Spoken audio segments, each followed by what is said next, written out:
திருப்பூர் மாவட்டம் தாராபுரம் நகராட்சி கூட்டு குடிநீர் திட்டம் மற்றும் குடிநீர் வடிகால் வாரிய தேவைக்காக அமராவதி அணையில் இருந்து வினாடிக்கு 1000 கன அடி தண்ணீர் திறந்துவிடப்பட்டது. முதல் 3 நாட்களுக்கு தினமும் வினாடிக்கு 1000 கன அடி வீதம் 172.80 கன அடி நீர் திறந்துவிடப்படும்.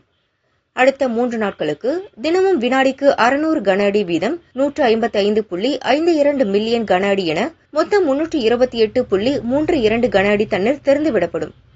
அணையின் மொத்த நீர்மட்டம் 90 அடி. தற்போது 39.50 அடி நீர் இருப்பு உள்ளது. நீர்வரத்து வினாடிக்கு 44 கன அடியாகவும் வெளியேற்றம் 1000 கன அடியாகவும் உள்ளது. நீர் இருப்பை பொறுத்து தொடர்ந்து 5 நாட்களுக்கு தண்ணீர் திறந்துவிடப்படும் என நீர்வளத்துறை அறிவித்துள்ளது.